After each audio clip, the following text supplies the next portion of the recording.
Todos los conceptos que emites sobre la Biblia están totalmente equivocados porque tu interpretación es literal y la Biblia fue escrita para que de esas historias se dedujera la verdad. Lee Teosofía. He leído Teosofía. Uy, sí he leído Teosofía. Tú no tienes una idea de cuánto he leído a Madame Blavatsky. Tengo un video sobre Blavatsky, deberías verlo. Mira, si Dios escribió en clave, si no me da el libro de claves, yo no te creo a ti ni a nadie.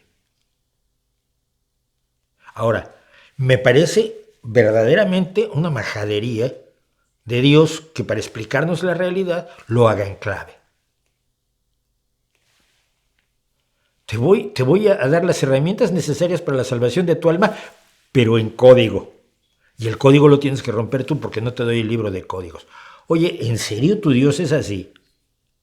Es decir, tu Dios inspira a muchas personas a que escriban un montón de cosas en la Biblia que no son lo que dice Dios que son, sino son otra cosa que tú tienes que interpretar leyendo la mente de Dios. ¿Sabes cuántas interpretaciones se pueden sacar de un solo elemento? No sé, del momento en que Dios le pide a Abraham que asesine a su hijo Isaac, o que sacrifique, a su hijo Isaac, y cuando lo va a sacrificar, manda ¡ya era broma, no lo mates! Ok, ese solo episodio. Abraham es el fundador de las tres religiones, el Islam, el judaísmo, el Islam y el catolicismo, y el cristianismo, perdón. ¿De cuántas maneras se puede interpretar?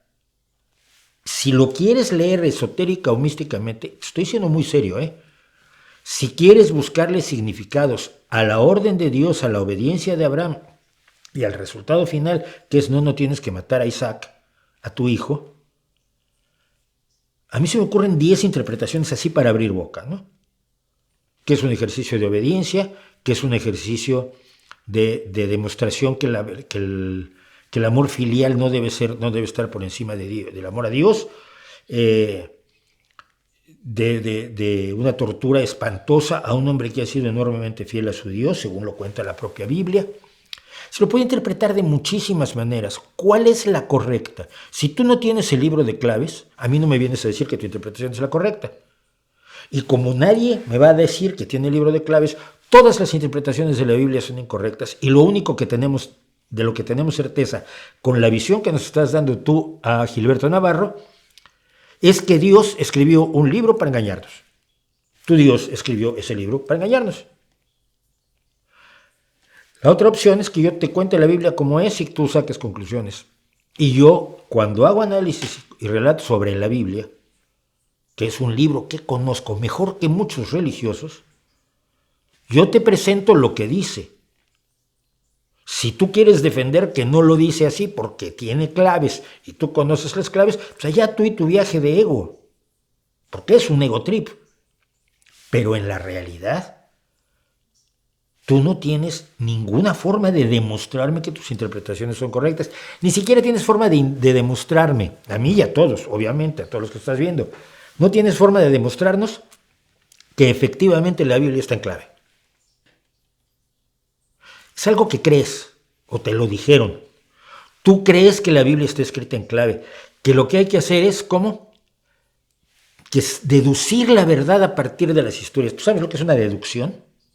¿Y la diferencia entre la deducción y la inducción? Bueno, ninguna de las dos se aplica a la Biblia, No se deduce ni se induce nada, sino se interpreta, se hace la apología de la Biblia para sacarle los significados que a cada apologista le convenzan, ¿no?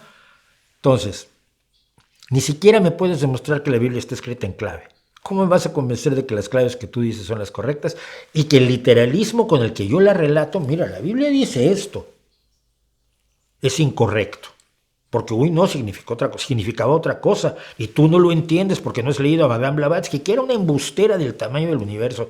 ¿En serio? Probablemente quisiste decir, lee teología. Y teología he leído. En vez de teosofía. Igual te traicionó el dictado, Siri es así.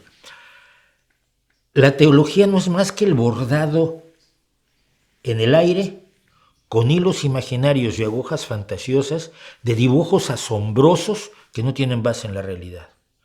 Todo lo que puedas leer de teología, desde Agustín, desde Tomás, desde los padres de la Iglesia, a los que yo he leído, y probablemente tú no, lo que hacen es irse inventando interpretaciones y sacando conclusiones a partir de las interpretaciones que reinterpretan para sacar nuevas conclusiones para llegar a donde creían ellos desde el principio.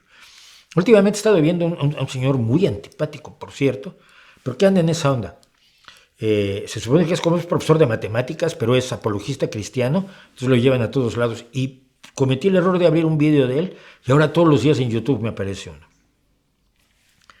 Y dice cosas como: Poncio Pilatos era un hombre muy celoso de su trabajo y estaba demasiado preocupado porque alguien se pudiera llamar rey de los judíos. Por eso él es el que asume el juicio de Cristo personalmente, cuando por supuesto los procuradores romanos no hacían eso habitualmente. Tú lo oyes y dices, pero qué sarta de majaderías estás diciendo, chaval.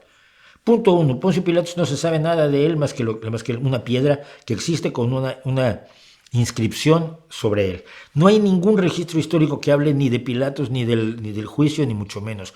Pilatos no pudo ser procurador romano porque la figura de procurador no se estableció hasta 50 años después de Cristo. Pero te está contando cómo era Poncio Pilato y si le gustaba comer las almejas a la marinera o a la plancha, porque total lo puede decir. Un teólogo puede decir lo que quiera. Pero dices tú, es que la historia no sustenta nada de lo que estás contando, pero lo está diciendo muy serio y él es muy famoso y él es profesor de matemáticas y tiene un público entregado y él lo dice levantando el dedito y toda la gente, Pilato, Y yo lo que quiero es con esa gente decirle, oigan, les está viendo la cara. Será muy famoso, será muy reconocido, será muy rico, pero les está viendo la cara, no se sabe nada de lo que Poncio Pilato se lo está inventando. Así que no me cuentes de claves, salvo que tengas el libro de claves y me lo puedas prestar para echarle un ojito.